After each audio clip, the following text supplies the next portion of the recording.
Hello, everyone, and welcome once again to Pure Dead PlayStation, coming at you live on YouTube. News is light, but I've managed to troll for some talking points. Ghost of Tsushima on PC was the best-selling game in May. No Man's Sky has a major update. July PS Plus extra games are out. I asked what August games we're excited for, and lastly, the closed Concord beta was last weekend, and I want to know what my guests think. After trolling for news, I then had to cast my net far and wide to find two other people who actually played Concord, managing to hook in the ever-popular Luke Steele and Kenny Fox. I promise, though, there'll be no more fishing puns. I am, of course, being shellfish, not letting my guests speak. Gentlemen, hello, welcome. How are we both doing? Yes, cheesy jokes are free. Yeah, is there that small of a nest of people who played it that is like literally 5 people who played the Concord? Yeah, we're all here. Sounds like it. Yeah. Luke, how are you doing though? You are a bit unwell this week, so I do thank you for a cough right on cue. I do thank you for there you coming go. on. Yeah, I have to get that in to make sure everybody knows. Just to prove it's legit. Yeah, just to prove it's legit. Yeah, no, I'm not too bad, thank you. Yeah, I've been a pretty rough week with my third bout of coronavirus, which has not been pleasant. But I'm coming at the end of it. I've nearly got clear tests now, so faint lines at this point. So yeah, and that's commensurate with feeling better, gradually as well. So good. Kenny, how are you? How's things over in the Emerald Isle? Yeah, all good. Working away as usual, Yeah, it's actually some decent weather for once. So been out and about the past few days. So yeah, it's nice. Two days of sunshine. It's been great. Feels like rain for the last 6 weeks. So it's it's nice to get some sunshine, I must admit. Yes, but it is what it is. I'm sure in August we'll get a bout of sunshine again, or maybe I'm just being optimistic. I don't know. Hopefully anyway. Gentlemen, I have you here because I thought it'd be a good time to talk about Concord after the beta last weekend. But like I said, there's a little bit of news to get through. I mean, this is a PlayStation channel, so I might as well talk about some news. But there was some good news. I suppose good news if you're PlayStation looking to hawk their games onto PC, because it was confirmed, obviously, Ghost of Tsushima was the #1 selling game in the US in May across all platforms, which I think personally probably took me a little bit by surprise. I thought it would sell well. Wasn't expecting it to be #1, great enough. But this was great. And Luke, you had said you were maybe going to be double dipping on PC. Did you get round to it? No, I would have. But I couldn't because of course, yes, yeah. They've rolled out their baffling PSN login thing to seemingly to single player games now as well when they come to PC. So I can't even see that game in my store. Not a thing. Yeah, just doesn't exist for me. Man, that just sucks. Yeah, it's just crazy. It's just crazy. But had I been able to, I would have been one of those sales, I think. Yeah, I think it's another, because again we saw the half year actually sales in Europe, Kenny, and it actually showed that Helldivers obviously being #1, and we know the majority or predominantly were sold on PC. So again, I suppose Ghost of Tsushima being #1 even just for a month, and then seeing the Helldiver success, especially on Steam, the PC rollout is clearly ticking boxes, and any inclination that it might not work, I think, is completely out the window, isn't it now? Yeah, like I think this was a game that there were a lot of PC players were clamoring for. So it's clearly the demand is there, and it was a longer wait. Like 2020 was when the game released, so that's 4 years. So it's quite a long wait.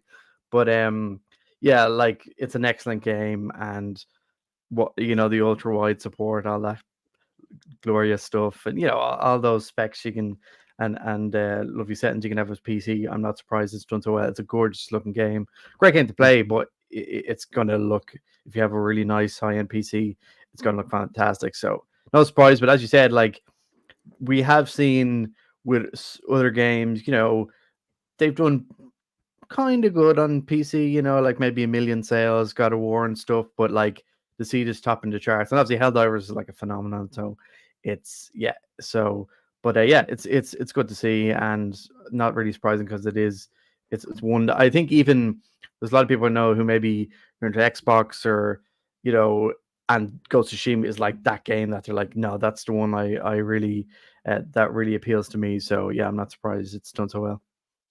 Yeah, it's funny because if I kind of go on a little bit of a tangent here, because you know what you mentioned there about obviously PC players kind of clamoring for it. It's funny because when the sort of PC stuff kind of came about and that, and we had the PlayStation kind of yearly update recently, and people kind of ridiculed Herman Hulst a little bit for suggesting that, you know, PC game sales or games going in there may then help console sales. You know, people were scoffing at that, as if PC players would dare to buy a PlayStation, you know, as if that was so unfathomable, you know. And thinking about a game like Ghost of Tsushima, if Herman's theory is right and if it did come to fruition, if you think, I mean, that's probably the sort of game where if you're playing that now and you decide or you think that that game's phenomenal and you love it, and because it is, I mean, it's an absolutely brilliant game, and then the PS5 Pro comes out, or not even so much the Pro, let's just think about the sequel to Ghost of Tsushima. There could be that FOMO element that maybe, do you know what, maybe there was a point that releasing this now, you like to think that we'll get a sequel announcement, hopefully before the end of the year, and then presumably the release within the next year, 18 months, possibly. Again, a bit of, you know, we're kind of spitballing a little bit on time. Listen, maybe that is the sort of game then people go, fuck, I don't want to wait. I don't want to wait another 4 years, or even 2 years as it is now. So it could be that game that maybe Herman was speaking about, and there was a little bit more to it than just bluster, as kind of people put it. But, you know, maybe I'm just trying to be optimistic on the thing, you know. But listen, I don't know. Listen, we'll see what happens. There. But it's good to see. I must admit, it is really good to see. And I'm glad that people are enjoying it. I must admit. I jumped back in about a month ago. I was looking for a week. It was a weekend. I was like, I want to play it. And I kind of played it for a few hours and just kind of reminisced how good a game it was. But I was very rusty jumping back in after a lot of time. I was very rusty. Couldn't remember what any of the stances were or anything. You know, I probably should have just started from the beginning. I think when I got the new OLED TV, I jumped back in, and yeah, it obviously looks stunning. But Jesus, like Rise of Rome was the most like recent samurai type game. And so my brain was like, oh God, what do I do? I completely forgot it. So that muscle memory is gone. So it would take a while to get back into, you know? Yeah, absolutely. I mean, most games are kind of that as well, but especially a game that's got 4 stances that you can interchange with. And then even little things like I was forgetting the fact you could just quickly change outfit to suit what you were doing, you know, mid-battle effectively, you know? So all those things I kind of forgotten about as well. So yes, yeah, I mean, if Luke can ever resolve the PC thing, then, you know, it's maybe one for you to dive back into. You know, use a VPN, Luke. No, not going to work. No, because even if it does, Steam can just ban your account outright for that. So it's not worth doing that, basically. Yeah. Shit. Wow. Okay. Well, we'll forget that one then, mate. It's in Sony's court, basically. It's for them to. Yeah. I don't know, like, if they'll do it. I'm assuming they did it for Ghost of Tsushima because the Legends mode is also on PC, right? Yeah. So I think maybe they just did it for that game because it had a multiplayer component. So what I'm hoping is that, you know, if it's you know, maybe something else going forward, like a pure single player experience, that they won't have that requirement in there.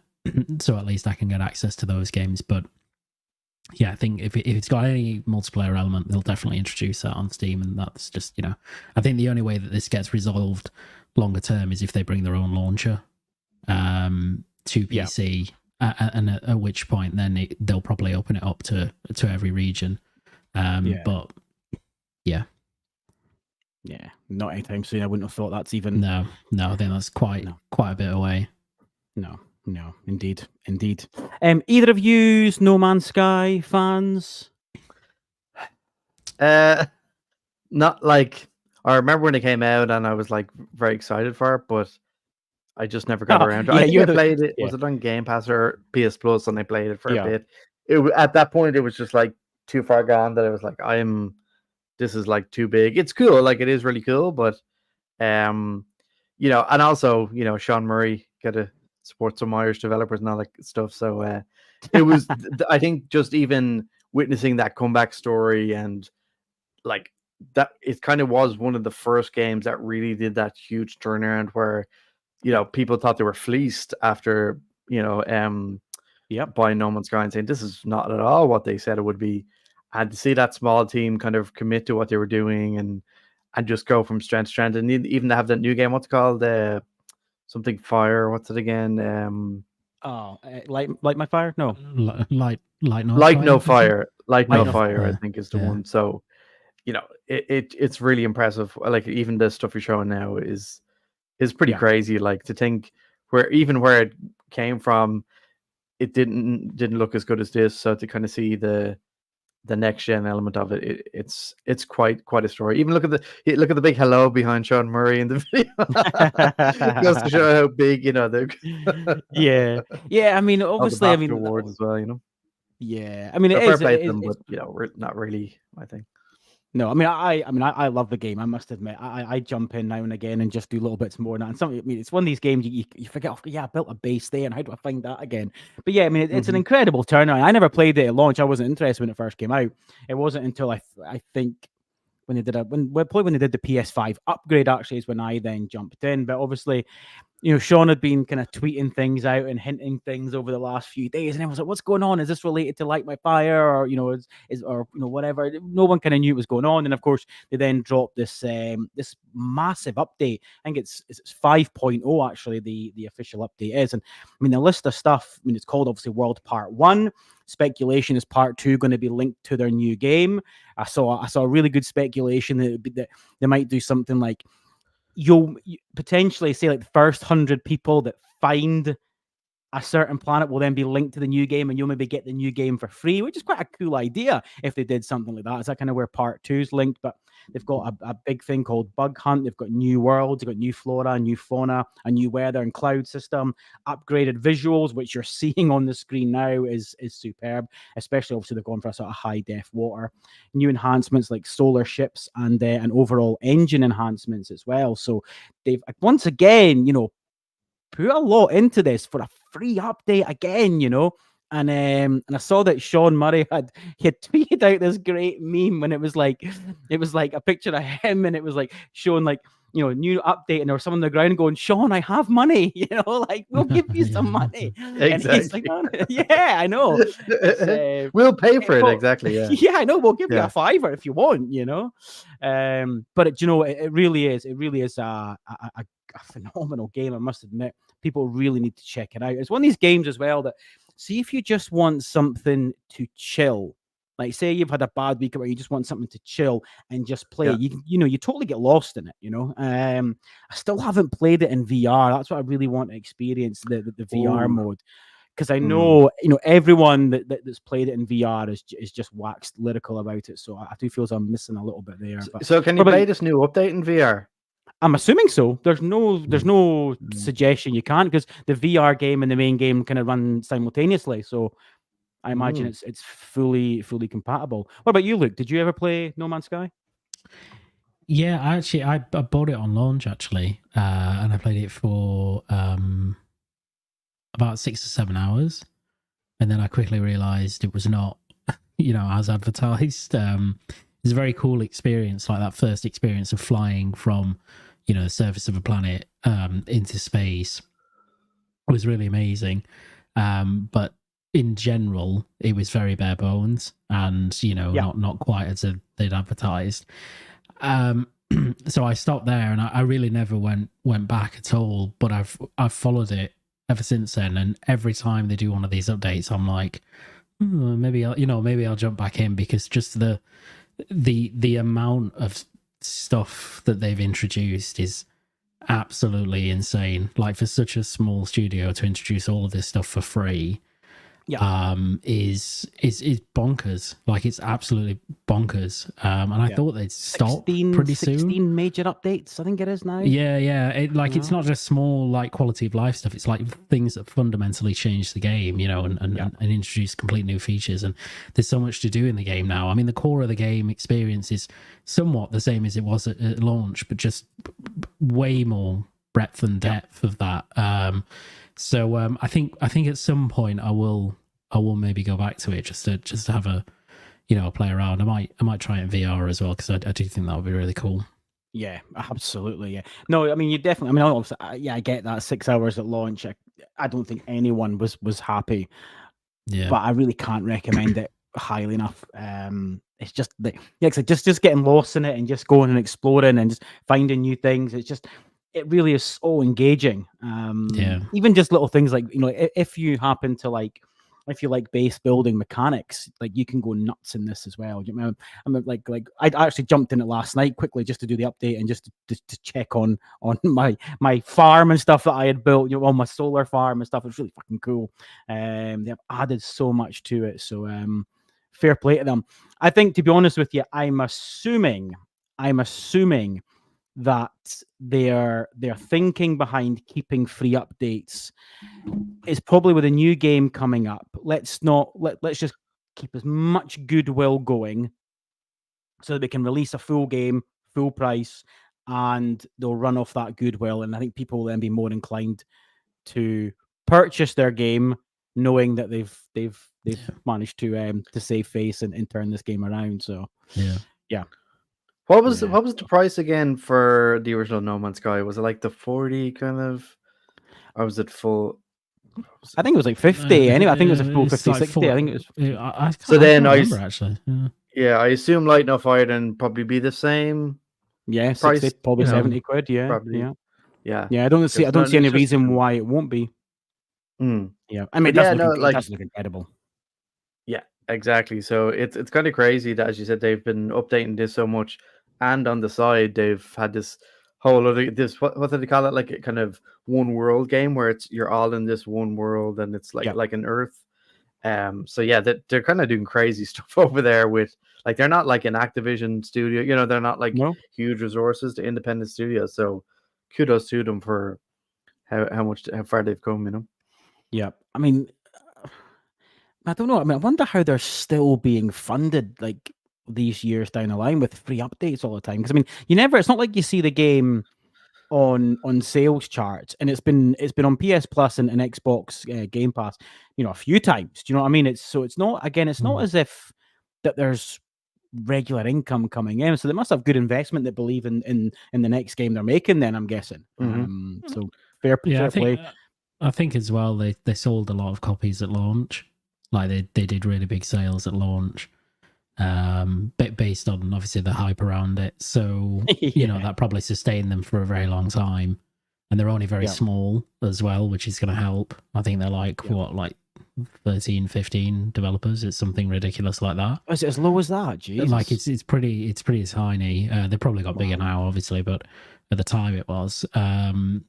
So, and I think even though it's never like a thing that's in like the top 10, it's always something that's selling. Like, people are always picking the game up, and then the deals will have, given them a lot of funding. Then of course they'll have got more funding from investors and such for the next game, and based on how well No Man's Sky did. So they're just a really well managed studio, I think, that obviously made a successful game. Just looking there, it said in between like around 50, 59 people at the studio. Wow. That's still just so tiny. That's tiny for compared to other studios. So it is really impressive. I mean, that's half of what Arrowhead has now. Do you know what I mean? People speak about that. They have over 120 or something. Yeah. It's incredible stuff. Yeah, so fair play. And I've said this many times, people, but play No Man's Sky. Just give it a try. Give it a few hours, and you'll get lost in it, and you can thank me later.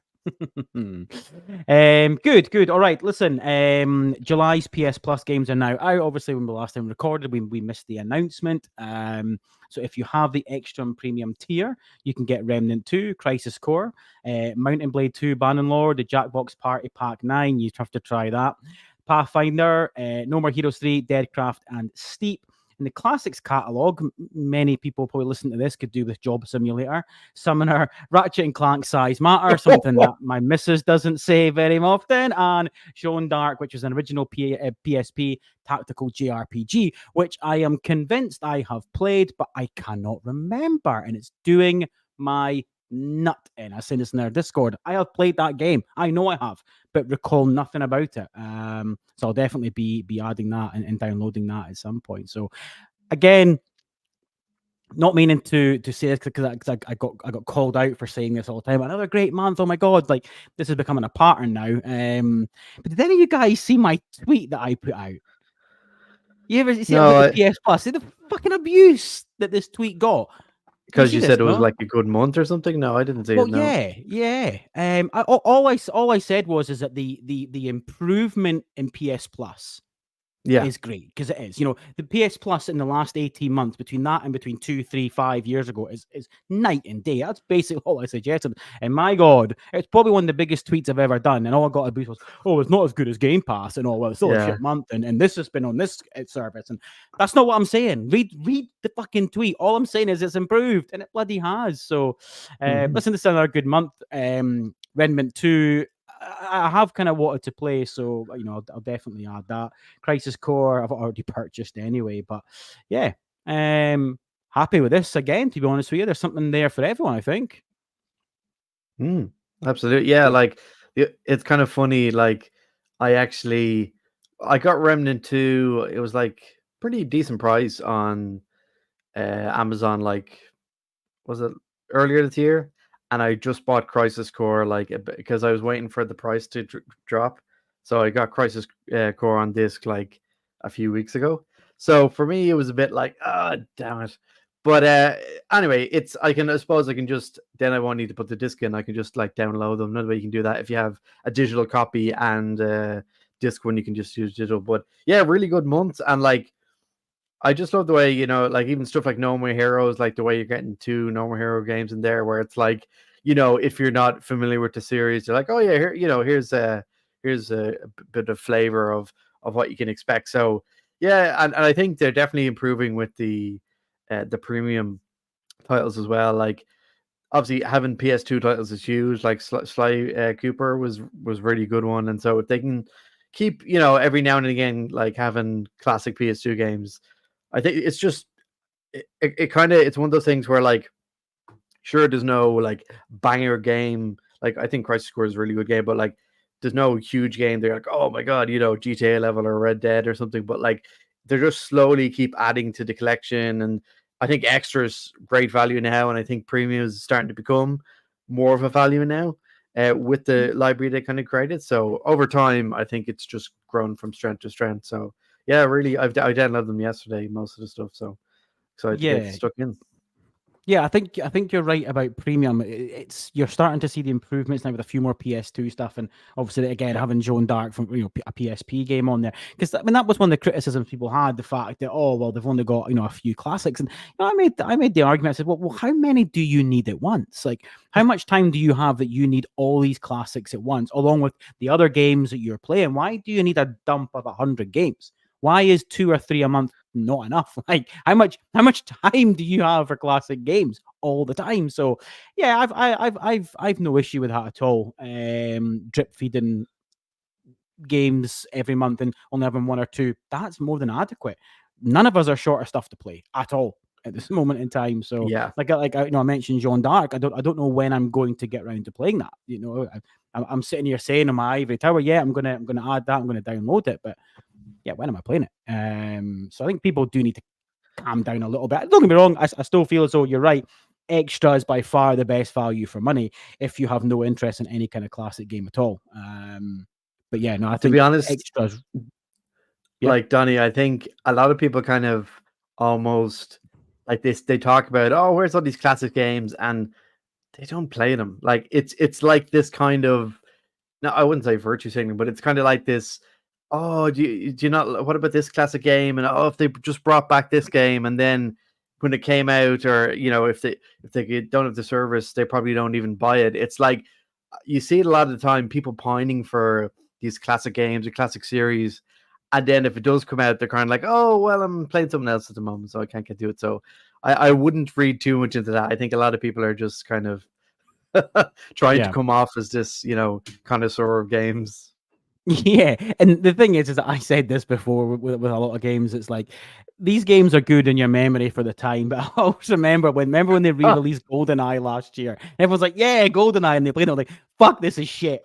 Like, this sucks." To know what the roughest one was. was Awful. They should have stayed in 1998. You know. Did you try Siphon Filter when it came out on the premium? Oh man. Oh my god! It was literally unplayable, uncontrollable. He's going like from side to side, like he's drunk the whole time. It's like how is this playable in any way? You don't. And the thing is that you forget how bad tank controls actually were, don't you? Wow. I mean, at the time we didn't know any better, But my god, we've come a long way. We've came a long way. Anything for you in that list at all, Luke? Maybe Crisis Core. In fact, probably Crisis Core. So I was thinking about getting that anyway. Around Rebirth time. So probably that. Remnant 2 I played a bit of on PC. I'm not really a big fan. I know some people are. I just didn't really enjoy it. But that is a good game. Like, it's a good drop. Because it is well liked and it has a lot of a lot of time value as well, that game. So but it looks like generally a good month. Again, as you say. Yeah, I mean they're quietly adding a really decent catalog there, from both, whether it's just the regular PS Plus or you've got the extra / premium. There's a lot of good there. And in the last year, and I've certainly gotten a lot of value from it. The highlight this year probably being Dave the Diver, which I think is going to Game Pass, rumored next month as well. So they can certainly enjoy that game because it's a fucking brilliant game. So yeah, no, it's good. It's good to see. I've no issue at all with that. Long may it continue, because there was a time when PS Plus wasn't worth the paper it's written on. You did it literally for cloud save. So at least now the added bonuses are actually worthy of your time and money. So good, glad to see. And before we jump into Concord, I wanted to kind of just gauge what you guys are thinking about August. We've got a decent list in August coming up, and we're hitting that corner of the year when there's many games coming out. But I was curious, though, before we discussed August, just to see what you guys are playing at the moment, because this is the summertime, and gaming is usually quite quiet this time of year. But Kenny, you're doing a review just now of Dungeons of Hinterberg. So I wanted to hear about that. Yeah, so I got the review code, I think, like last week. It was kind of one of those games that I had my eye on for a bit. So I've been playing for the past week or so. I've kind of been doing my review the past few days. So yeah, it's made by an Austrian studio. They were founded in 2020. Small enough studio by the sounds of it, but getting a game out in 4 years, that's pretty good going. So yeah, it's really interesting. It's like, it's, as the name says, Dungeons of Hinterberg. There's basically like these 25 dungeons in this very picturesque Austrian village that is kind of nestled between the Alps. And it's kind of funny. It's like people go to this village to slay demons. The way you have like ski retreats and, people going on these resort holidays. That's basically what Hinterberg is. There's like magic and there's demons. So people go demon slaying and dungeon crawling for the summer. So you play as this girl called Louisa, she works in Vienna. She's, like a 20-something, and she's, I suppose, getting a bit tired of the rat race in Vienna and all that kind of stuff. So, she decides to bring her sword, as you can see here, bring her sword with her to slay some demons in Hinterberg. So yeah, it's quite interesting. Like, you're basically, there's 4 main areas, and within them there's like multiple different dungeons, kind of so there'll be like a level 1 dungeon, then a level 3 dungeon. So you kind of, obviously we start out small enough, but what's interesting about it is, as you can see here, like you're kind of slaying demons, and you have like different moves. There's things like called attack conduits, which are like, there's basically, you have a light and heavy attack, which are like X and Y on Xbox controller, and then you have these special moves that add a bit of spice to it, but it's fairly simple and that kind of thing. But I suppose what kind of adds to it is these magic powers that you get. And so in these 4 areas, each one has a different power. And so not only are they used in combat, they're also used for, there's like a lot of puzzle solving in this game. So, for example, the most recent area I went to is like this very snowy area, you know, up high up in the Alps, and your sword basically turns into a skateboard slash snowboard kind of thing. So you go on these rails and you can go around. So it's pretty cool and inventive the way it kind of keeps adding new stuff to the mix. And what's interesting is that like the dungeons are really more about puzzle solving than slaying demons. You know, there's certain sections where, you know, you get a group of them and you got to take them out, but it really is all based around puzzle solving. And I suppose maybe if you're someone who's not like a big puzzle person or gets a bit frustrated, then it might be for you. But at first, like there was a few times where I was like, oh God, am I going to have to like, you know, spend a half an hour in this? But eventually you kind of get into a rhythm of it, and you kind of know that, no, actually, based on what I have here, I can probably figure it out. And so there's some really clever puzzles and utilizing your different skills. Like there's this one really weird dungeon where this is going to sound weird, but right, you have a power that's like you know, a ball and chain like that you can throw, like what's a maze kind of thing where you can throw, and you have these like, this is going to sound weird, these like jelly things made of jelly that are like things that you can pull out of the wall. So there's like, say, a blue one and a green one. So if you pull the blue one, the green one's got to go in. So basically, like once you do that, there's like platforms that are it's going to correspond to. So you pull the blue one and the blue platforms go up, but that means the green one. So you kind of have to like, you have to do it in the right order, and then you get to the other side, and then you do the same thing. So there's a lot of thinking around what you have to do and utilizing those different powers. So yeah, it's kind of really surprised me in that sense, is how kind of ingenious some of the puzzles are and how enjoyable they are. But as I said, if you're somebody who gets frustrated, you might be like, oh, I think the combat is, there's go up in the chat. The combat is probably one of the weaker parts. Like I like it, but it's just not anything where I'm like, oh, this is, you know, I really want to play the combat here. You know, as I said, it is a bit simplistic, and so it's, you know, you're not going to be like pining to do. It's kind of one of those things you just do to, you know, to get through the dungeon or whatever. But I suppose the thing that I'm surprised about is actually the storytelling in this game. I think it's actually like Louisa as a character, the main character, is like very relatable. You know, I suppose if you're someone of her age, you know, you're probably kind of in a similar mode of like, oh, you know, you're working in the city and you're kind of a bit disillusioned with life. And, you know, I suppose I kind of connect with her in that sense of like, when you're young, you know, I took trips to the countryside and kind of was really enamored by that, and like kind of got a connection with nature. So she kind of still has that, and kind of has that thirst for adventure, you know, that like many people have, say if you're a kid and that kind of stuff. So I think she's kind of relatable in that way. And even just the townsfolk, there's kind of like this, because it's become this tourist spot for slaying demons. It's interesting because it's kind of like, sure, they make a lot of money out of it with demon slaying. It's like this hotspot, but as you talk to some locals, they're like, well, are they kind of forgetting about the people who actually live here, and are they just kind of like actually only helping those who want to, you know, make a buck here? Like I was just talking to the mission there before we got on, where you kind of these like very edgy teenagers who are like, you know, I'm sick of these tourists, man. You know, they're and you know, so they're very hostile, but they're kind of sitting outside this hotel, and they're like, oh yeah, we have all these investors who come into town and say, you know, are you sure they're not Spanish, Kenny?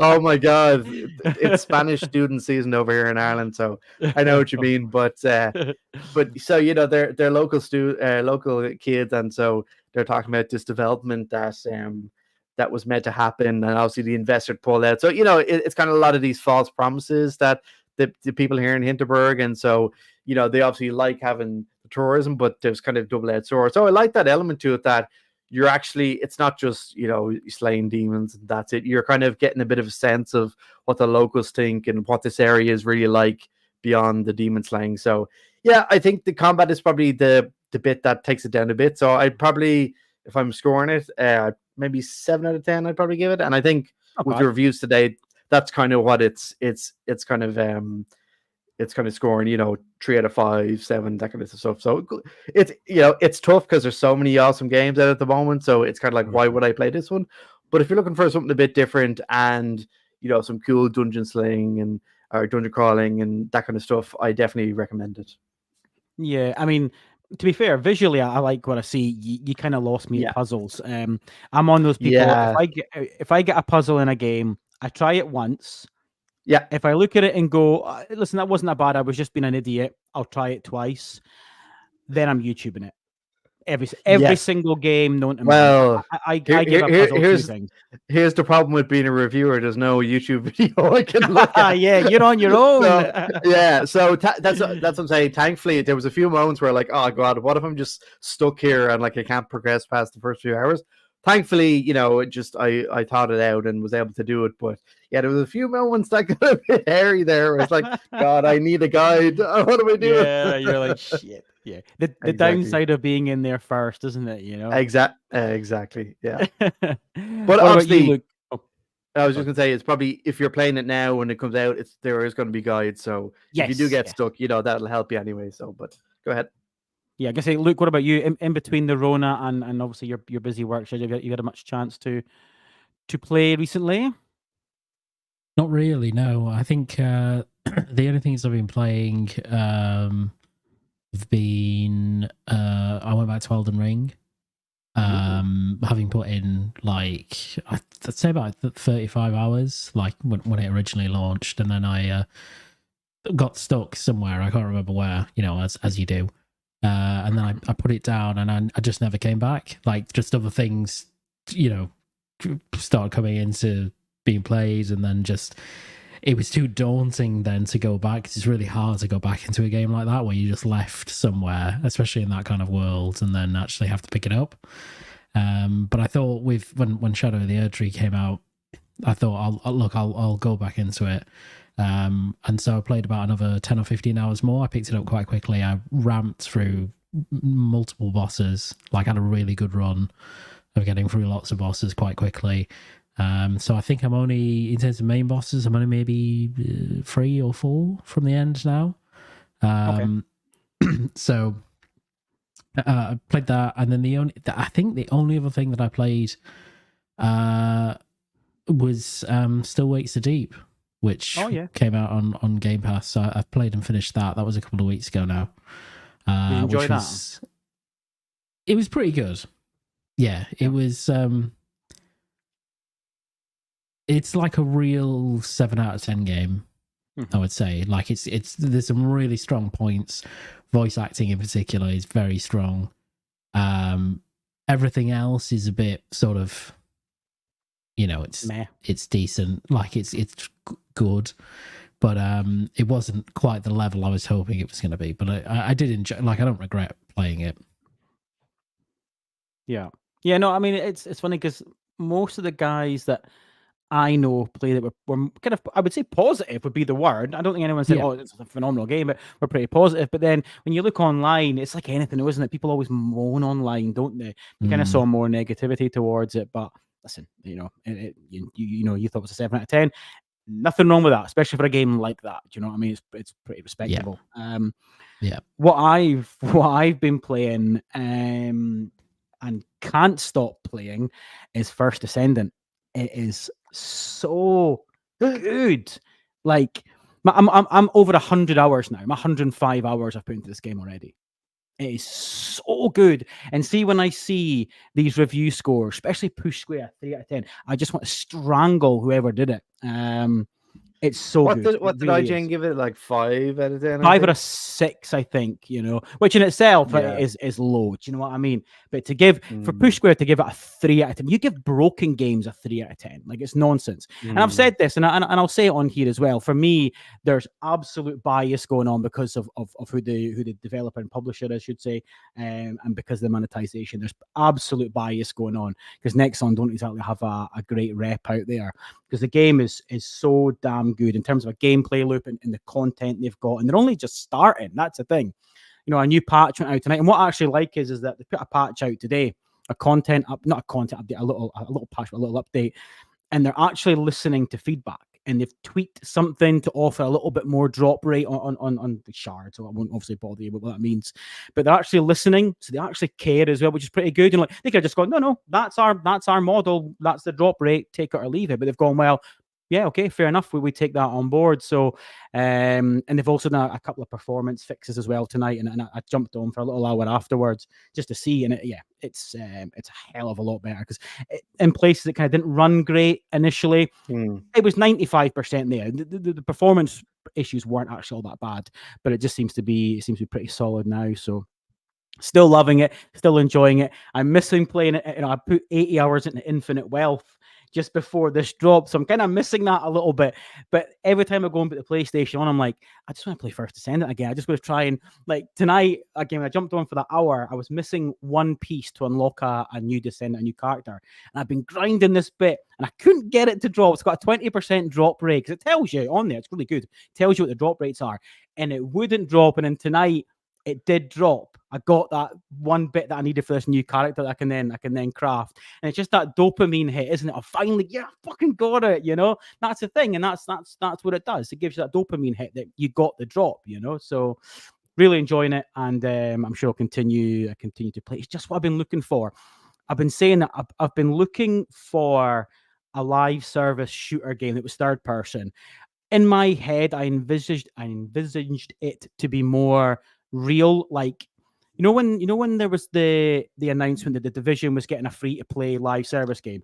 I was the only person on this planet that went, I'm excited for that, you know. So when they cancelled it, I was the only person that went, oh fuck, you know, because I really wanted to play it, because that's kind of what I'm looking for, you know. I know a sort of live service game like that.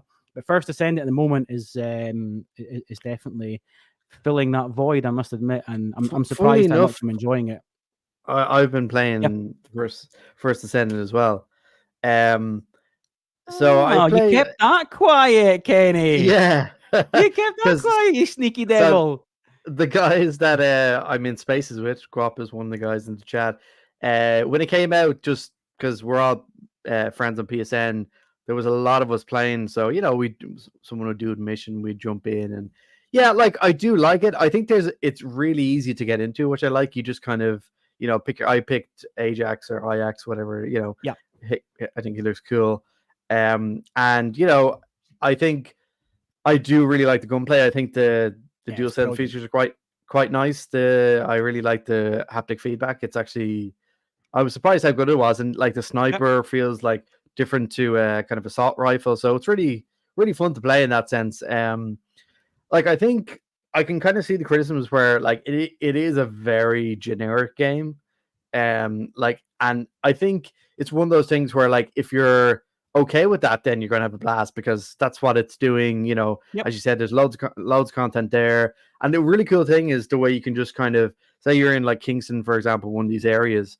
If you see a group of people that are, you know, over there, and you just automatically join their mission, you could be like a little side mission. So it's kind of like you just drop in the middle, and you're like, oh yeah, I'll help you guys out, and you know. So I like that element where you're kind of just seamlessly going around the map, and you could then, once you're done with that, you can go to your main mission or whatever. Like, I don't think the missions are like, the mission design is fairly repetitive and fairly, it's just like, you know, what I would say, towards the end, see the last sort of areas, they do get a little bit more complex and a bit more steps to them.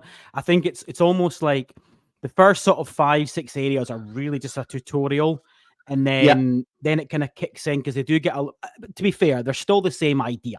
They're just maybe just a bit more content, a bit more steps to them. And obviously just gets a bit, because it's usually like bigger. You know, defend the zone, or you know, these enemies have come and you just got to kill them, and there's like waves of enemies. You know, I think there was like in one of the main missions, there's like a boss fight, and it's kind of like your typical Destiny type of raid or something. You know, you have a big boss, and you just watch its health go down slowly over time. So there was that. The first boss was pretty cool. The first kind of like tutorial boss, you know, that big massive machine. That was pretty. I like the visual. Like, I think it's a good looking game. I know the performance is dipping a bit, but like it looks pretty good. For me on PS5, it's run pretty well, and like particle effects and all that kind of stuff, and the bullets bouncing off things. Like it looks pretty good. But yeah, I'm not like, I don't think it's like amazing, but for what it is, like if you take it for what it is, you can have a lot of fun there. So Yeah. I have no problem Yeah. with it. Yeah, I think you're right. In a way, I suppose it is generic, and I suppose that's what happens when you take this bit of Destiny, this bit of Warframe, this bit of Division, and this bit from this pool here, and we mold it all together. I suppose you're going to get that. It's a benefit of hindsight, isn't it? It's taking good bits from great games and try to make something your own. But I think for me, what they've put together as a 1.0.0.1 version of the game before you've got real content drops to like the roadmap for it's pretty good.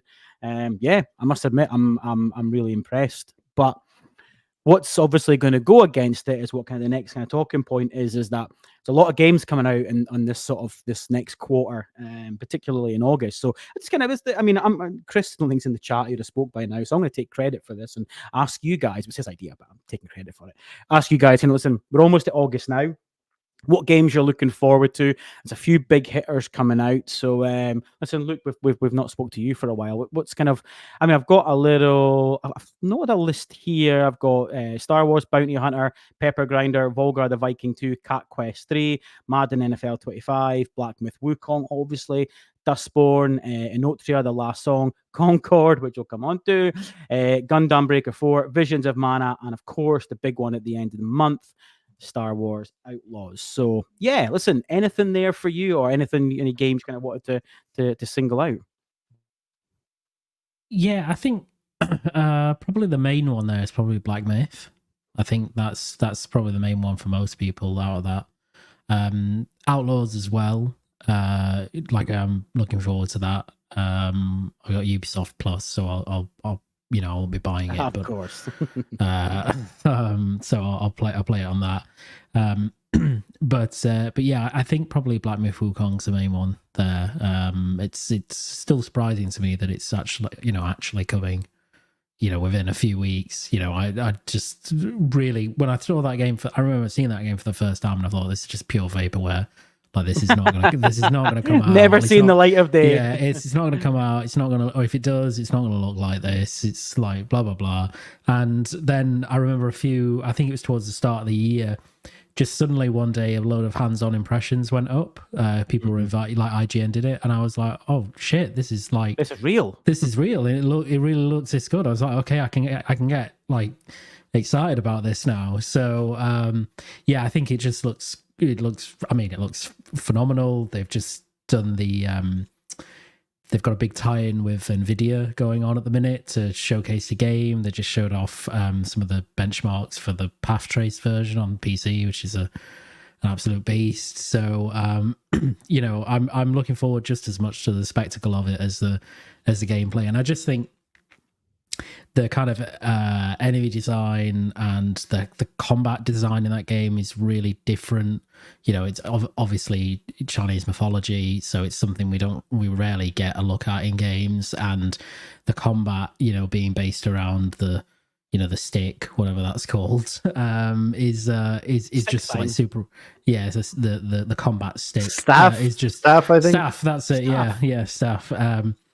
It's just really, really interesting. And it's got some really cool abilities as well. And I like that what I do like about it as well is that I think this is like, and they've said this, it's not really like, it has some Souls elements. It will be challenging, but it's not like a labyrinthian Souls-like layout of a game. It's more of an action RPG with, Souls encounters.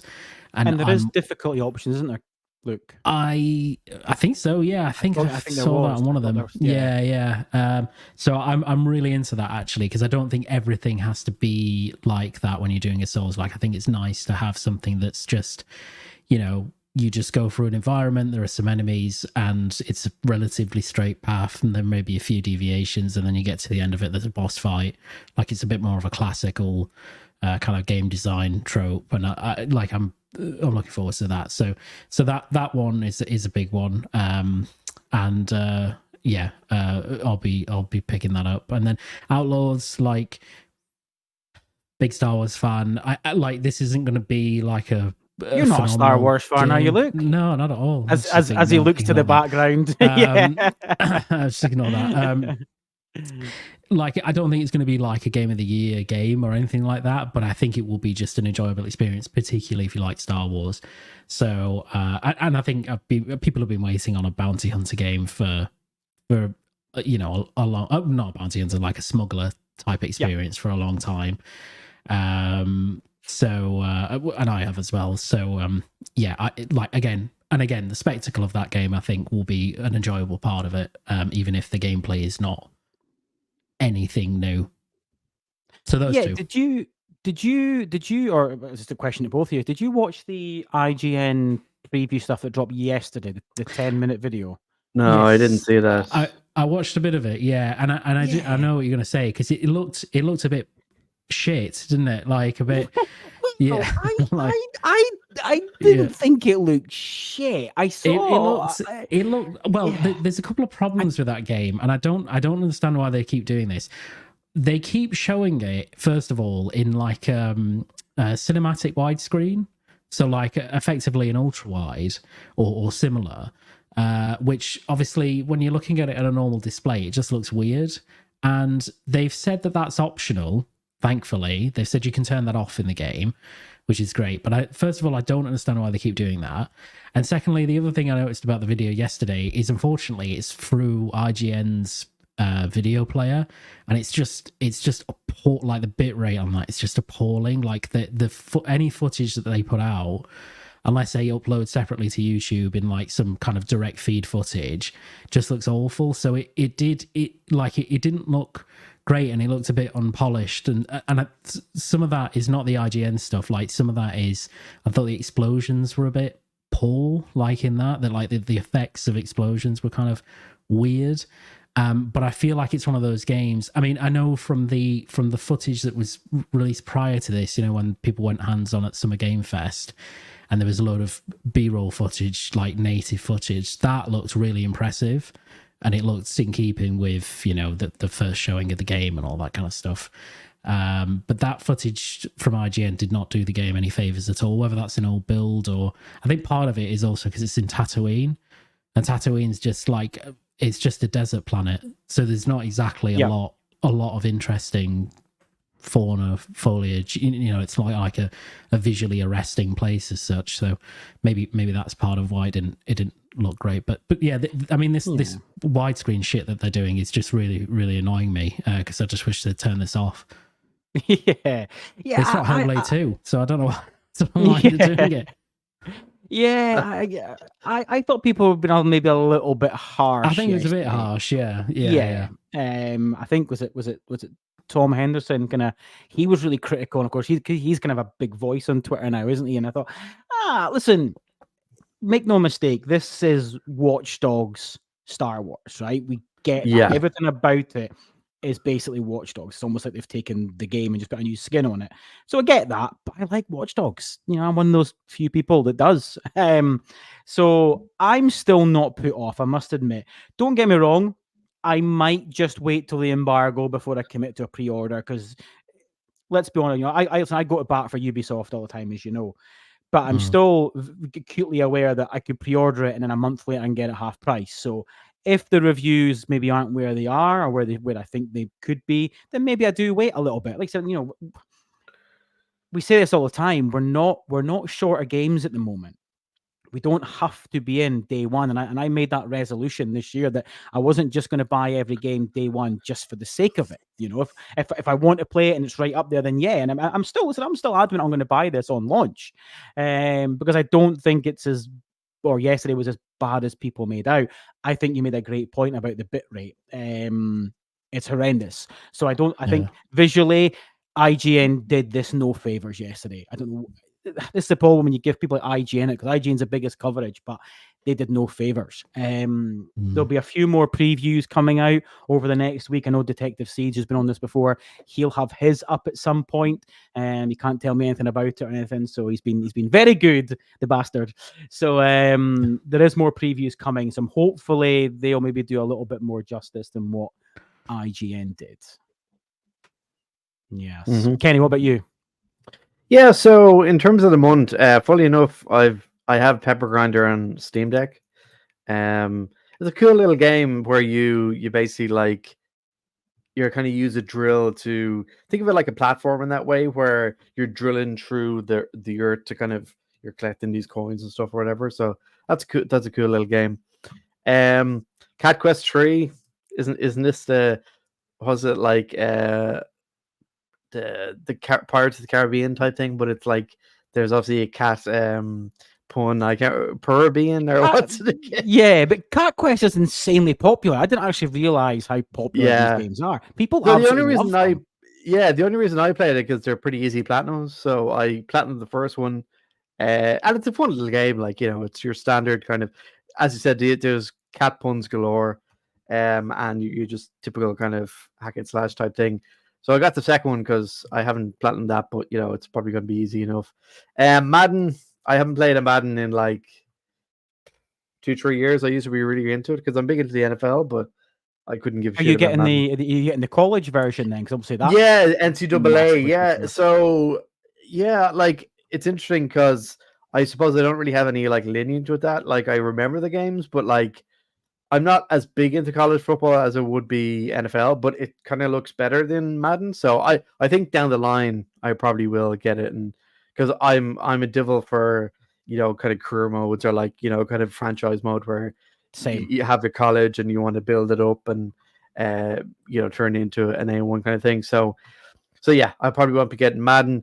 Obviously, as you're saying, Black Myth Wukong. I thought it was weird, like that at Summer Games Fest they showed like kind of this, like that's where you should be showcasing the gameplay and like what you're doing. It was like this kind of just trailer that they showed, a teaser. It was kind of weird that they didn't have that as a big blowout of like, oh, this is what you're going to be doing and that kind of thing. So that's one, you know, I hope to get a code for, but I think it's been published by kind of a unknown publisher, or not unknown, but like it's not one of the big publishers. So I don't know how I'm going to get around to that. I was trying to look for like an email address a few weeks ago, but I'll see how that goes. But anyway, that's obviously the end of the month. Concord, I'm actually, well, we were talking about that in a bit, but I'm actually quite excited for that. So we found one. We found one. Yeah, we found someone. Gundam Breaker, yeah, another one of these kind of mech games. They're always pretty fun. Visions of Mana, again, so many I'd love to get around. Watch what you say here. Watch what you say here. No, like I've nothing against it. Like it's just when you play so many, like I got Shin Megami Tensei 5 when that came out, and I still haven't finished Infinite Wealth, and like I have a pretty low tolerance for JRPGs, you know, so I can't like play I can't be playing like 3 or 4. They're just very long-winded, so you know, you know, I can't be playing them. And yeah, Star Wars Outlaws, I suppose I'm not really as high on this game as others. I suppose like I'm a fan of Star Wars, but to be honest, I think Disney has basically ruined Star Wars. They basically seeing that a lot. I'm seeing that a lot. They've milked it as much as they can. So I haven't watched any of the recent TVs, you know, the TV shows or the series or that kind of stuff. So I don't really give a shit. I did like Fallen Order. That was good. Survivor just didn't click with me. I thought it was not that good of a game, to be honest. Like I thought the amount of obstacles that game put in the front of you, like you get to a new planet and there's just puzzles that you have to solve before you can go anywhere on the planet. I'm like, just let me play the fucking game. Like I got really frustrated with the game, and that was actually, you know, a game I was looking forward to because I really enjoyed Fallen Order. But you know, so it's one of those things where it's like, you know, I'll try it, but I don't know, the combat in Outlaws just doesn't look great to me. You know, going up and sneaking and like the thing about Watch Dogs is the main thing about Watch Dogs is you have your hacking abilities. That's the real kind of special element to it. Like it's not like the gunplay is amazing. I'm a Watch Dogs 2 fan, by the way. I think that's a really Watch Dogs 2 is a very underrated game, especially with the storytelling. My first platinum as well. Love that game. Like in terms of what it's predicted in terms of like surveillance and like, you know, the kind of surveillance state, I think it doesn't get enough credit. But anyway, so the special thing about Watch Dogs though was that ability and like how you could like change scenarios. So if it's just ping, ping, ping, you know, I don't know, it doesn't really it's not something I'm like, oh yeah, I really want to play that. And I do get the kind of like bounty element of, maybe you rob some outpost and then the space police are after you and you got to get away, and maybe there's a dog fight. I can imagine that being cool, but police. Luke just died inside. Luke just died inside when you said you know what I mean, the Empire. Yeah. I just mean He's like, in a more general space police. but was that not a game in the 90s? It sounds like an arcade game back in the day, Space Police. But you know what I mean, the Empire after you and all that. But it's just, the gunplay or whatever looks fine. As you said, there's kind of third person, cover-based shooter, that type of thing. It looks okay, but hopefully I'll get a code because I'm in the Ubisoft portal thing where you can request codes. So it's definitely one of those things that I'll try out. I suppose I'm glad that it's not going to be like 15 billion planets where you're like, it's like Starfield, so what is it, like 4 or 5, I think they said. So that's manageable enough, and you do have that your vehicle, so it's not going to be like Starfield has all these planets and there's no truck or there's no moon buggy that you can go on. So at least this has something that can get you from point A to point B pretty fast. So that's good. That'd be pretty good. So if it's manageable enough, I just have a feeling it's just going to be another Ubisoft game with loads of quests and nothing that's going to be too, it's fetch quests, and hopefully the main story is good. But I feel like the way they do it, Ubisoft, it's kind of like it's more about quantity than quality, really, if you know what I mean. And I'm someone who loves The Division. I think Division 2 is amazing, by the way.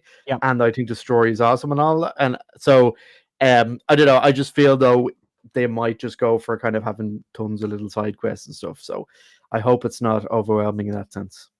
Yeah. No, like I said before, I'm still excited for Outlaws. I'm not letting that IGN footage put me off at all. And I think you're right. I'm going into it fully expecting quest markers and side quests and fetch quests, absolutely, because I know what I'm getting. I know what I'm getting with Ubisoft. I've been a fan of theirs for years, and I always go to bat for them. And like you said, Watch Dogs 2. To be fair, again, I'm probably the only person on the planet that enjoyed Legion as well. I think it's a really good game. So, you met me. I'm the only person that actually liked it. So, I'm still excited for it. Just whether it becomes day one, I'm listening. It probably will be. I'm kind of kidding myself that it won't. Black Myth. It's not for me. It's not for me. I get the hype behind it. I get why people are looking forward to it, like you said, Luke. But for me, apart from the fact that you're a monkey person, it just looks like every other Far East game on the fucking planet at the moment. Everyone. That for me, it just looks like Rise of Ronin, but you control a monkey. It's so. I've no desire to play it in the slightest. But they missed a trick not having that as a tagline. Rise of the Ronin, but you play as a monkey. That should really be use that as the tagline for the game. Oh wow, okay, now I'm sold. Unfortunately, you say that, and the lefties would come after you probably. Yeah, that's true. Actually, oh god, yeah. Ding ding. Visions of Mana. I'm looking forward to. I don't envisage it'll be day one though. Unfortunately, just with the timing of things. But JRPGs are my bag. So and this does look fantastic, by the way. So really looking forward to it. And I don't think there was anything else August wise. Madden, I've no interest in. I used to play Madden back in the day before I went through a little phase in the sort of late noughties of kind of enjoying NFL. But certainly won't be partaking. But Outlaws, certainly Mana at the end of the month for me, but I'm assuming I'll still be. I need to get back to Infinite Wealth. I do. I'm 80 hours in. I'm kind of at that last sort of third and chasing that platinum trophy. So I need to kind of get my ass in gear, but I need to go First Descendant first. I haven't got back to it since I had that. I had, what was it? Infinite Wealth, and then I think it was Rise of the Ronin, then Stellar Blade. Oh, Rebirth, Rise of the Ronin, then Stellar Blade, and so I haven't touched it since then. And I was just having so much fun with it, so I got to get back to Infinite Wealth as well. But got to fit it in. I'm platinum Final Fantasy 16 at the moment. I'm trying to get that. You just basically have to beat it on Final Fantasy mode. So I'm literally, it's quite funny actually, because it's like I think I finished the game and did most of the trophies like last year, and then I kind of said I leave it for a bit and wait till I do. Another way, it's a bit too grindy if you do a whole new run like straight after it. So I said give it Yeah. some time, but I've got to the point where I'm like, you know what?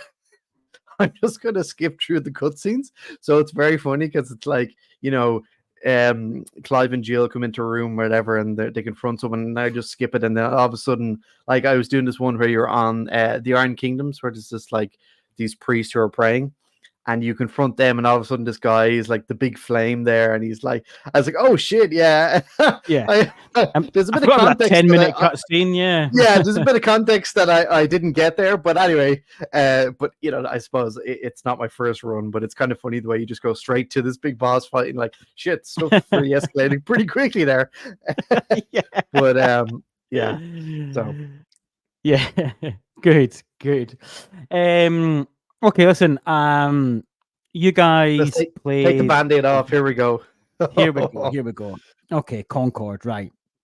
So, I'm going to go first, right? Because I think you guys have probably got more to say about it than I do. And I'll just get what I liked about it first. Okay. So what I did like about it, I really liked the visuals. First of all, I thought visually it looked very good. I liked the characters. I thought all the characters looked unique in every way. I liked their design, sort of the clothes they wear, their gun designs. I thought each one was very different to the next, so I really appreciated that. That's basically it. That's kind of it. That's kind of all I liked. That's yeah, unfortunately. That was me who was excited for this as well, that defended it when it was released and defended the state of play, said, no, I want to play this. I think this looks really good. And I was like, oh, wow. Not for me in the slightest, I have to say. Really disappointed. I think you can hear that in my voice. That I was really disappointed in it. I just thought, the FOV is so bad. Like, the gun takes up so much architecture on the screen, and then because you move so slow, it's like you're running on fucking treacle. I'm like, and then of course you've got like obviously I get, listen, you've got to have a world, you've got to have obstacles, I guess, but when they take up so much space, like there's just nothing like to look at here effectively, and then I thought the time to kill was hideous. I mean, I'm not expecting Call of Duty time to kill where you put a bullet in someone's ankle and they flop over. I'm not expecting that, but my God, and then I just felt as though this individual skills had no punch. They were kind of ineffective. It just became a gunplay game, with the exception of the character who's your healer, which I did like. I liked him, and you can utilize him. Obviously, his skills are very handy, particularly on the sort of capture the flag type maps. But yeah, guys, I'm hoping you're going to be a bit more positive than I am, but I must admit, really disappointed in it. A part of me is wondering whether to maybe give it another couple of hours this weekend, and just to see if my mind changes. But I don't think I will. But even if I do become a bit more positive on it, I'm still not going to buy it, ultimately, I don't think. And therefore, I think, well, what's the point? I might be a bit hotter on it, but is it really going to change my mind that much? So, listen, either one of yous can go next. I don't mind. In fact, Luke, we've not heard from you for a bit, so listen, take it away, mate, and give me your thoughts. Yeah, I mean, I enjoyed it more than I thought I was going to, because I thought I would enjoy it anyway, because I do like hero shooters. I'm a big Overwatch fan, for example. I really like Valorant. And there was nothing about the gameplay reveal where I looked at it and was like, oh, that looks really incredible or anything like that. But I thought I really need to get hands-on with it, because you can only tell with these games if you're going to enjoy them when you go hands-on. And I think, who did I pick first? I picked Lennox first, who's kind of, like Yondu from Guardians of the Galaxy, basically. And I picked him because he's basically a gunslinger, and I thought that could be a really interesting thing. And the moment I started shooting, I was like, this is really good. Like, the gunplay is very, very good here. And I think it is very good in terms of the core gunplay experience, particularly if you played a lot of Destiny or Destiny 2. It's very similar to that. It's very meaty, very visceral. It's got very good sound design. The time to kill was not an issue to me at all because it's actually quite fast compared to like Overwatch, where the time to kill can be really long because you've got like a team of 5 players and two of those are healers, right? So like if you're healing a tank and you're trying to kill a tank, like that tank might take a minute to kill, for example, which is really long. And that's a bit of a different experience. So I found the time to kill was fine. I did think that the pace of the game in terms of character movement was quite slow, or it felt quite slow for most characters. Some of the characters were a lot quicker. So I played quite a bit as Itzy, for example, and she's quite fast, and she can also like throw out this orb and then teleport to it. She's not quite the same, but she controls and moves, and her weapon is a bit like Sombra from Overwatch, who, for anybody who played Overwatch. So I quite enjoyed her, and played as Baz as well, and she's very, very fast. But I like for other characters, not just the tank ones, is but like some of the just standard ones, they are quite slow, and I think the pace of the game is slower. It's like that in between again of. It's nowhere near as fast as Call of Duty, but it's nowhere near as slow as, say, Valorant or Counter-Strike. It's kind of in that middle ground, I would say. But I did enjoy it. I mean, I didn't play it in the way that I wanted to play it because I wanted to play it on PC, and I feel like that game, like just personally, it would play so much better on a mouse and keyboard. Obviously, I was playing it on PlayStation 5. And unfortunately, I don't think I will buy the game on the basis that I can't buy it on PC. I think if this was going to PC, well, it is going to PC. If I was able to buy it on PC, I'd probably buy it day one because I think I would get more than enough hours out of it, for 40 quid.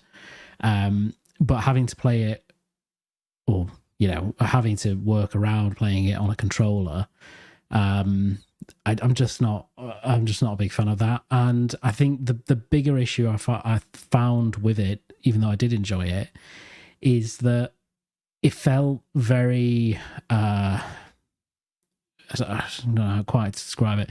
It felt very chaotic in a way that I don't feel like the game really lends itself particularly well to team play. So in Overwatch, for example, in other hero shooters, but particularly Overwatch, one of the reasons Overwatch I enjoy that game so much is it's extremely tactical, and you absolutely have to play as a team and synergize the heroes that you pick in order to be able to win matches. And there's no deathmatch really in Overwatch; it's all objective based, and that means you can go into games, and if you're all off doing your own thing, you'll get absolutely slaughtered if the other team are even like remotely linked in. But from the couple of hours I spent on the Concord beta, it really didn't feel like it mattered so much who, what kind of team you were building. Now, I know that there's this ridiculously convoluted sort of passive bonus system, like this crew building system in there, which I don't know if you watched the skill up video that he did about this, but he went into detail about how this works and how you can sort of, like, if you pick certain every character is assigned like a role basically, or like, which is just like random things, and like if you pick certain of these, your team gets certain passive bonuses, and you can stack these and you can do all these things. None of that is explained in the beta. Like the onboarding general of the beta was extremely poor. Like there's just no onboarding. I agree with that point totally, by the way. Yeah, I think it's a really good point. Yeah, so and it's a beta, right? So I get maybe that's not in place, but I like surely it has to be in place. The person meant to do the tutorial was on their annual leave or something like that. They forgot to put it in. They were off. Like I just, So weird. it's just strange because like it's the first time anybody's going to play this game, and you know, it's so much as like I couldn't even figure out, and maybe I was just dumb and full of coronavirus or pre-coronavirus, but I couldn't figure out how to, like Overwatch, you can like bring up in game like a list of your abilities and see those, and like I couldn't figure out in the game how to do that. So like I could, you know, the only chance I would have to see like what Itzy's abilities were right on the character select screen, and then as soon as it was in the game I would have to try and remember those until I died. And it's like it's just the small onboarding stuff like this that just gets you familiar with characters and abilities and how to play the game and what are important things to consider. All of that was really poor. So that's something that needs to improve tremendously for really the next beta, but particularly the launch. And I think unfortunately, as good as like I think there are lots of really good things about the game. You know, gunplay is very good, visuals are nice, it performs very well, characters are interesting and they have good abilities. Like all of that is totally there, but it's nothing that hasn't been done or that you can't experience for free elsewhere. And that's the real issue with this. And to be honest, even if this was free to play, I don't know that it would get that much attention because it's really one of those games that you have to play to realize that it's good. Yeah. But unless people buy into that, it like come into that straight away or very quickly, it's never going to gain enough player momentum to actually, you know, break out and then become, you know, something really big, particularly because it's not made, you know, when Blizzard make a multiplayer game, you know that when they made Overwatch, people are going to buy into that anyway because it's Blizzard, right? It has the name recognition. When Riot make a first-person shooter, it's Riot. So people are going to buy into that because they know that you know, these games developed by kind of experts, not just in multiplayer necessarily, but like in creating these interesting experiences. And I think, you know, it's PlayStation publishing in this, but it's Firewalk's first game, and there's nothing here to suggest that people will be like, oh yeah, this is, you know, I've heard a lot of buzz about this game, or this looks so interesting that I need to go and pick it up, particularly if they've got to spend money on it day one. So it's kind of like there's a lot of good things about it, and I feel I was playing it like, and as I was like playing more and more games, I was like, I feel really sorry for Firewalk here because you can see that these are talented developers and like they've made like a good experience here. And if this was like a game that released before Overwatch, I would think, oh, this could be like something really big or like be a success. But it's just like it's kind of anachronistic entirely, like it's completely out of place as to where the market is. So I just think this is I think it's going to bomb, to be honest. I think it's going to bomb heavily, and that's what I'm worried about, because I would like to see Firewalk be able to do something with this, because there's a lot of good ideas here and there is a core good experience, but I don't think there's enough to latch players into this in the same way as other hero shooters when they want to charge 40 quid for it. Yeah, I must admit, I think PlayStation are clearly worried what you just said there about it bomb a bit of sales, because as soon as they announced that the beta was for PS Plus members, everyone said the same thing. Oh, this is in trouble. This is in trouble. I did forget to say, actually, one thing that I did like, and I actually liked from the state of play, was obviously when you first log into the game and you get that cinematic. I thought the cinematic was really good. And see, when I see criticism like, oh, it's just like Guardians of the Galaxy, I'm like, Guardians of the Galaxy are amazing films. That's good. I didn't see the negative in that. I thought, well, I think that's can I actually start on that? Go. For me, the cutscene. Oh, where do you start? I thought it was just like so removed from what you're doing. So the cutscene you get when you log in is Lennox and Hamar or whatever, and that guy with his little monocle. He's talking about a map, and so like, you know, he's like the, you know, guy with the heart of gold kind of thing, and you know, oh, you want to root for him, and then Hamar is probably one of the most like unlikable characters I've seen in the game in a long time. She's so fucking annoying. Every single situation she's like, I'm not really sure about that, to be honest. Are you sure about that, Lennox? And he's like, of course, just trust me, it's gonna be okay, you know, like the real chirpy kind of happy-go-lucky. And she's just like, you know, and she just wrecks my head. Like I just don't. She's not likable in any way. This guy here, the guy who's basically just Dave Bautista's character in Guardians of the Galaxy. Yeah. He just says stuff like, "Let's get the fight," like, get in the fight. No, it's just like, I just think that whole story element for me fell flat in its face because, first of all, this cutscene was like as if this is episode 5 of the Concord series, and they're talking about this map that no one gives a shit about. Yeah. And I'm just like, what is this? And like, I did like the first one where they got selected to be free gunners and all this kind of stuff, and you got to see the crew together. That's fine.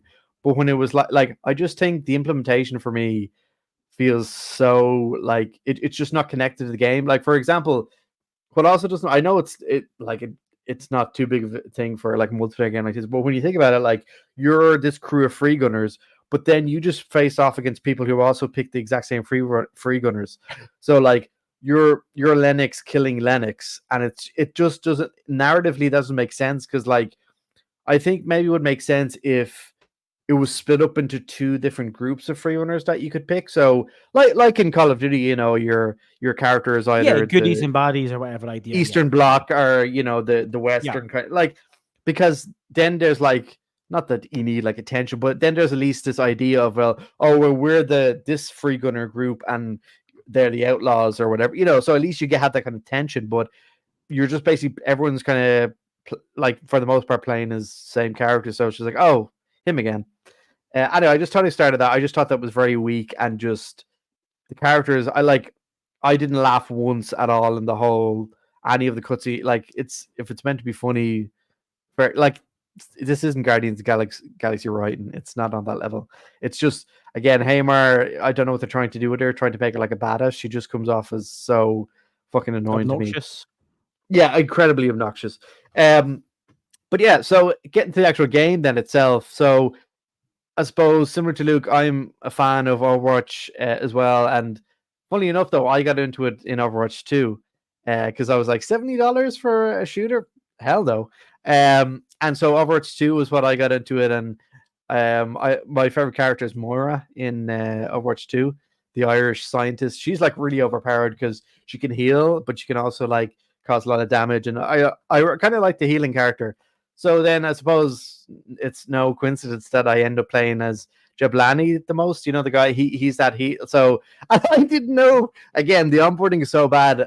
I looked at, again, when I was in the menu waiting to get back into the game, it says something about, his gun is like this pulse, and it's got, and it's a healing ability.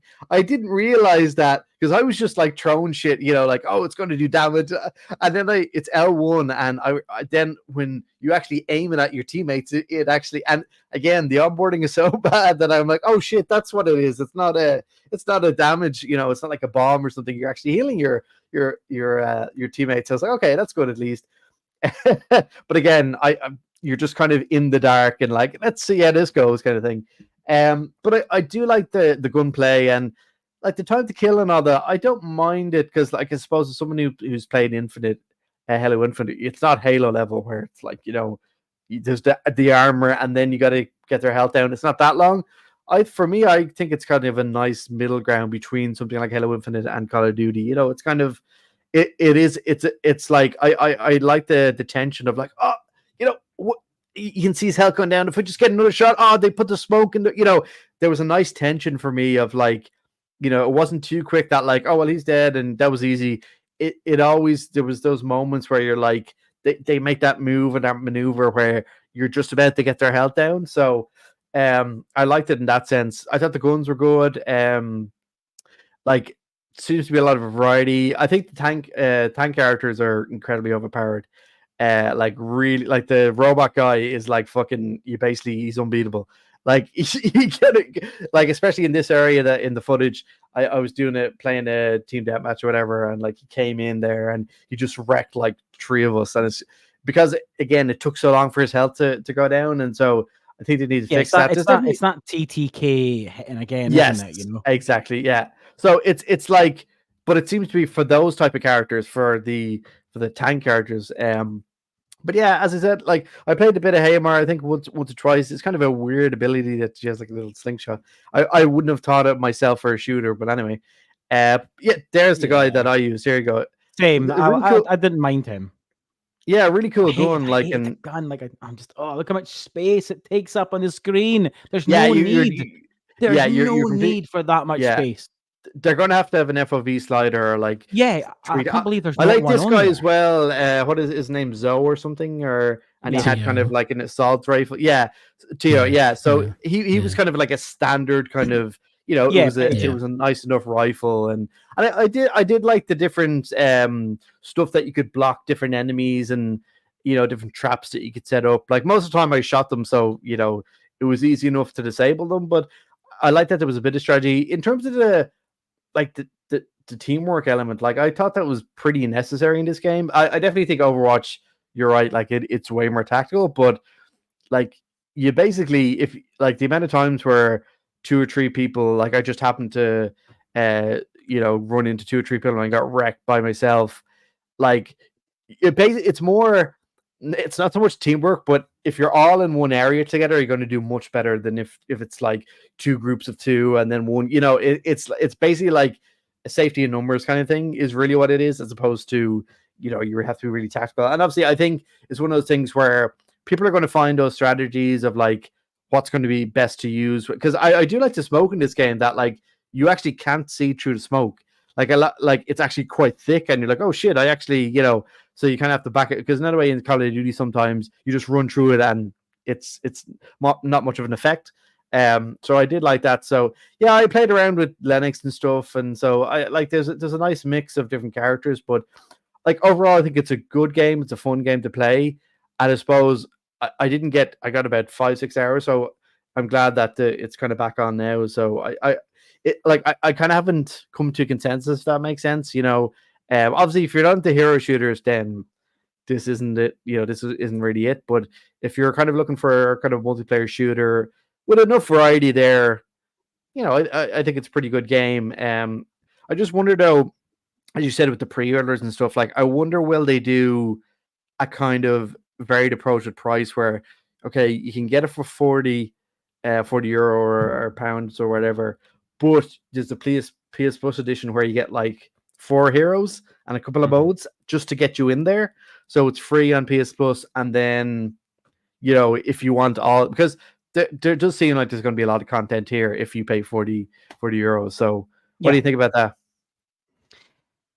I think it's too late in the game now to change anything price wise. They've committed. Yeah. It is too late to do anything now. That's the problem. They've played their hand on the 40 quid thing.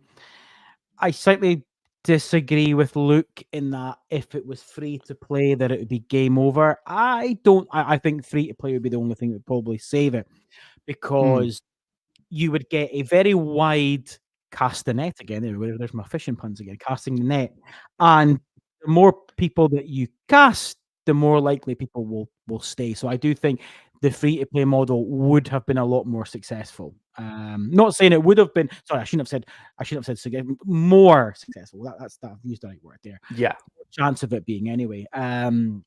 Because like I think isn't the whole discussion around Overwatch 2 that they're kind of hemorrhaging players, that a lot of people were unhappy with what they did and going free to play and not delivering on that kind of single player mode. So like I thought in that sense it was smart that it could maybe kind of be that game that people who have lapsed on Overwatch could come into, but as you said, maybe it is the die is cast at this stage.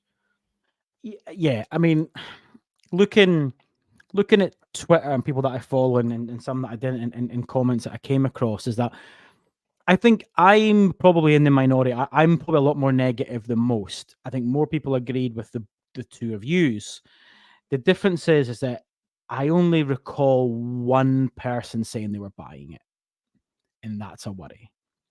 When you have a lot of people saying, actually, do you know what? I played this and I really liked it. I got a lot out of it. I like what they've done. I like blah, blah, blah, blah, blah.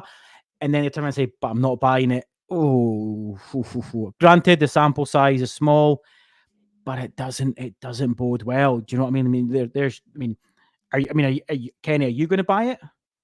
I've pre-ordered it. That's how I So actually. you have. So that Yeah, fair enough. that's how I got in, because like it was funny because I had all these beta codes and stuff, That's but right, because you gave then me the one, obviously. yeah, and then obviously then they announced that it was on PS Plus. I was like, oh well, then I didn't Yeah. even need to pre-order. Thanks so much, Sony. Didn't Thanks, need one anyway, PlayStation. yeah. Didn't even Yeah. need to do it, Yeah. but at least it meant there would be more people online and stuff. But yeah, like, because again, I do like hero shooters and I like what I saw.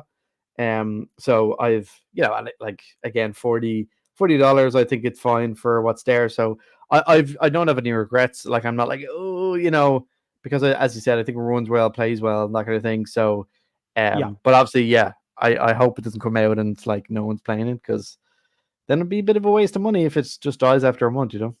Yeah, because what happens then? What happens if it's 2 months down the line and there's no one on? It's Yeah. it's gonna be dire. And the problem is that when that happens, right? Let me just take this off. When that happens, the only people you have left are the sweats. That's as well, isn't it? Really, when it gets down that bad, and then your enjoyment level probably plummets. Well, that's true, isn't because it? it's going to be these guys, who are like, they know the one strategy they're going to have for every game, and they're going to have it to perfection. You're going to be, oh, Jesus Christ.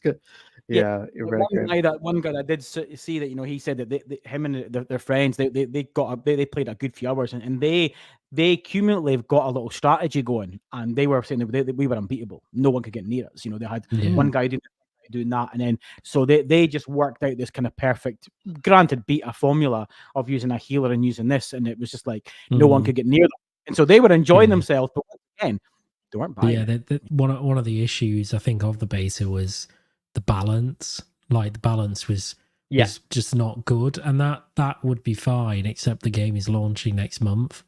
So like, you have bring it back to Overwatch again, they did a really long like alpha and beta process when the original game came out. I was part of the beta process of that, and they were constantly working out how, because hero shooters are like extraordinarily hard to balance, because you have characters with completely different abilities who there's lots that synergize with each other, there are counter picks, there's all this sort of stuff, and they got it right in Overwatch. And then eventually they introduced a character in the first game called Brigitte, who completely broke the game, and it led to this like particular meta being run at nearly every level of the game, and it made the game very boring. And then they had to change her completely and then fix up, and like it's an ongoing battle that they face to this day, but it's generally in a good place.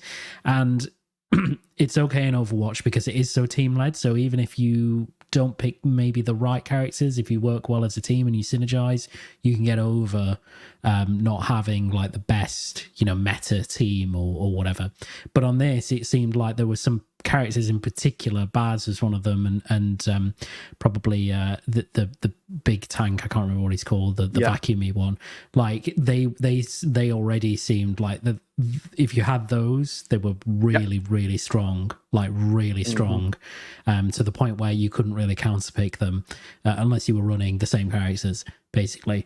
So so yeah, I am worried about the competitive scene of the game as well, because if it was coming out next year, I'd be like, that's fine, because right now they're just they can fine tune this and get this right.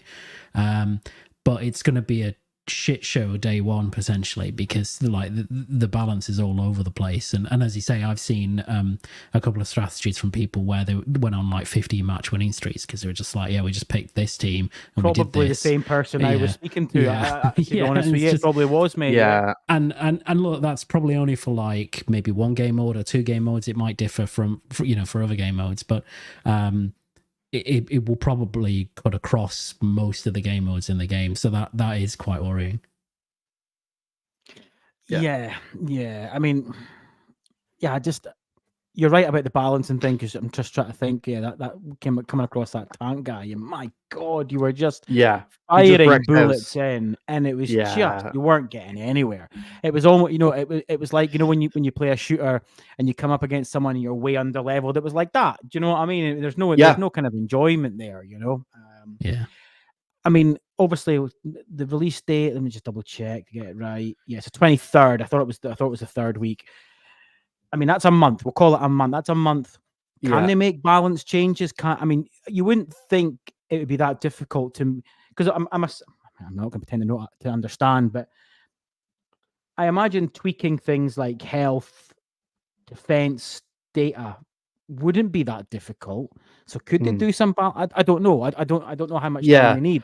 But it is though little things. Yeah, it's though if you go, because sometimes if you go too much one way, then certain characters then are going to shine, or are going to feel completely underpowered. So it's a difficult balancing act, really. So because like then balancing is the hardest thing to get in any competitive game or anything that you play online. Balancing is so difficult to get, and I don't envy them there, because the problem is that Luke, you're saying, oh, blah blah blah, this guy's this, but then you can have 5 people saying no, but he's fine. We took him down, no problem. So who's to say that you are right?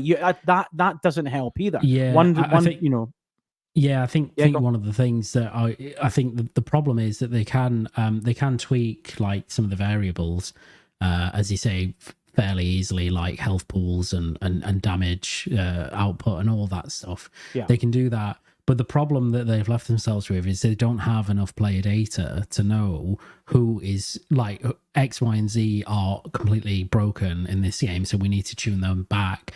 And A, B, and C are really underpowered, so we need to tune them up.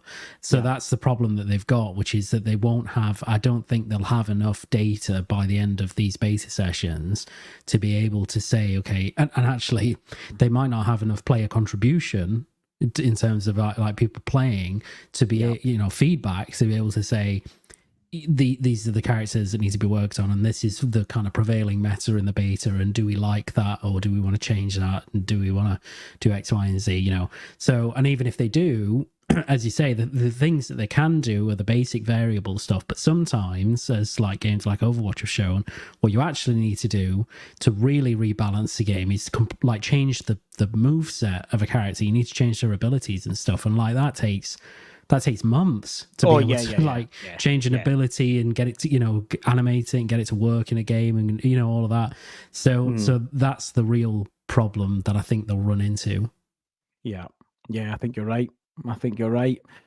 I mean, you guys are certainly more positive than I am, but I'm not getting a good feeling about this at all. And I genuinely, I know it's early days, and the beauty is that because they've got a vision for the long term, is that just because it's not great month 1, day 1, even the first quarter, online games can be saved for sure. You look at player numbers for most online games that are successful today.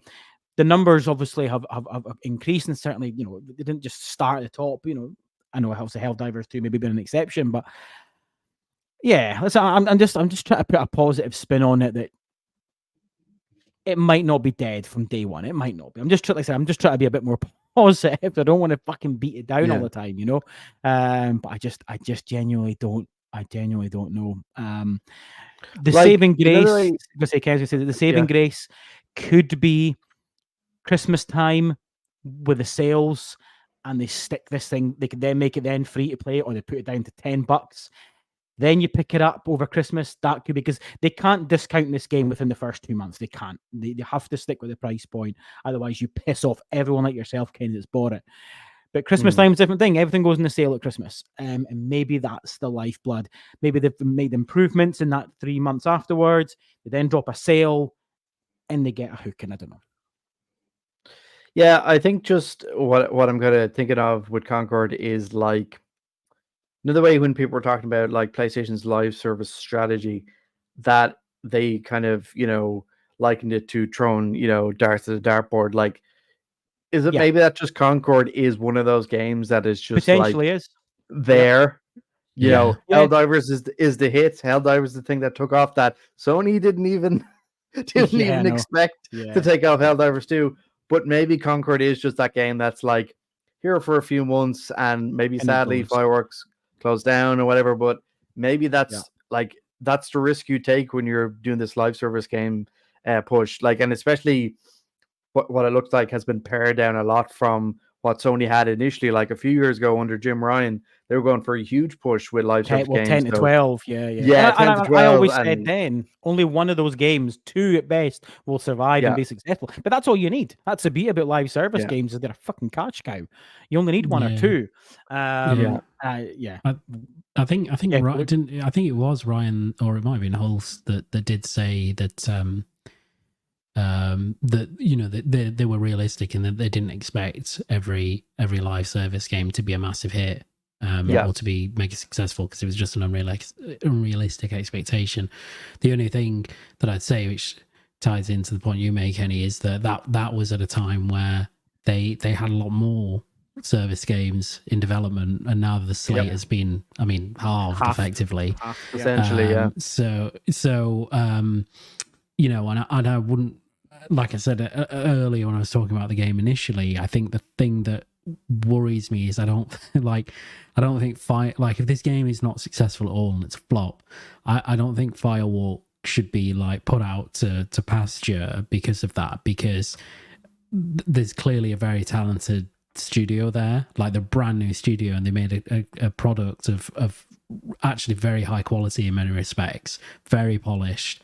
And so I think they deserve to make something else, but there has to be like a bit more of a round table of, okay, if we want to make a service game, what do we actually want to make that can be successful in this market? Because I just don't think these days that doing, a hero shooter in a world with lots of hero shooters and more to come, with more recognized characters and such, and more recognized publishers and developers, is the right way to go, particularly if you're launching at a pay-in price. Yeah. So I think that's a great point, Luke, actually, because we have to remember that excuse me, this wasn't PlayStation's game.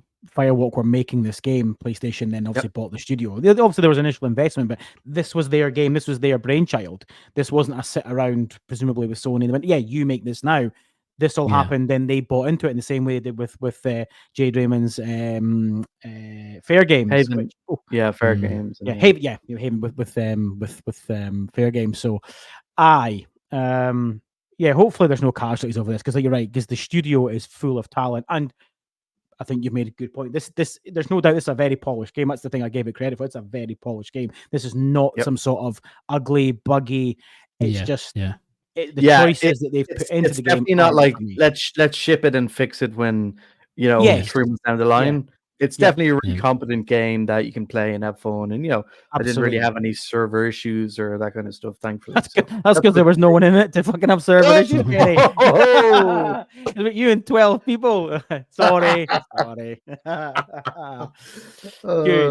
Good. Listen, gents. If there's no further comments, that's the show. We're done.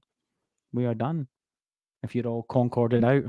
Are you playing this weekend? That'll be the last question I'll ask. Yeah, of course. Kenny, I'm assuming you are. Yeah, Luke, are you going to go? Yeah, I'll play a bit more. I think. Yeah, I'll play a bit more. Yeah. It was kind of weird. Like I was only really getting into it when they said, "Oh, okay, the early access period is over," and I was like, "Oh shit, I wanted to get back in." So it is back now, thankfully. But it was it's like now, isn't it? Yeah. Yeah, I thought the early access was just going to bleed into the open beta. They didn't really communicate that well. So anyway, but it is live now. So if anyone's interested after this chat, you can get in. Yeah. As long as they haven't listened to me and they've listened to you guys, then they might. Yes. Cool. All right, guys. Listen, I will let you go, and you can jump on Concord, and Luke, you can go and lie down if you're feeling dizzy. Yeah, I'm gonna have to have a 12-hour sleep recovery after this. Totally fucked me. Good. Listen, Luke, sign us off with any socials, mate, and we can disperse after Kenny. Yeah, no, thank you for having me. I enjoyed that, even if now I am exhausted after talking for that long. No, but you just follow me at Steele90 on Twitter /X, and I'll be here again at some point. Sure. Oh, you think so? Do you? Oh, yeah, it's like that. Yeah, just assuming again. It's just it's I am the lifeblood of this of this show. So, You mean it's not my fish puns? No, I don't think so. I don't think No. so, unless other Screw you. people are also like shit jokes. But It's like that. Oh wow, that was a good Wow. one. That was Wow. I'm only joking. I'm Wow. only joking. Wow. But I'm delirious from this. Yeah, that's virus, what so it don't is. worry Yes, about it. yeah. I've had enough of you, Luke. Oh god. Ah, Oh, Cod It on, sounds let's like go. you've been playing Dredge, or you know that game Dredge. Yeah, yeah, Dres, yeah. All those fishes. Kenny. Yeah, so you can find me at KennyBoyFox92 on Twitter. I obviously write for breakingnews.ie, so hopefully my Dungeons of Hinterberg review will be up over the weekend. As I said, I've been writing it over the past few days, so it's been a bit of a quiet period with reviews and stuff like that, which is, it means I can catch up on a few stuff. But Yep. I think August now with Wukong, and then obviously we've got Astrobot in September and stuff, so it's going to ramp right back up again. So review season, review season part 2, will be in full swing. So yeah, check out Breaking News if you want to see more reviews and stuff. So yeah, thanks for having me on again. No problem at all. No, listen, gentlemen, thank you very much for being here, and thank you for people watching and also the ones that listen in on the podcast channels. Excuse me again. You can get, as usual, you can get this fortnightly every Friday. Get the main Pure Dead Gaming podcast with Craig, Jess, and Andy, and once a month Pure Dead Xbox as well. We'll get you. So, thank you very much, and goodbye.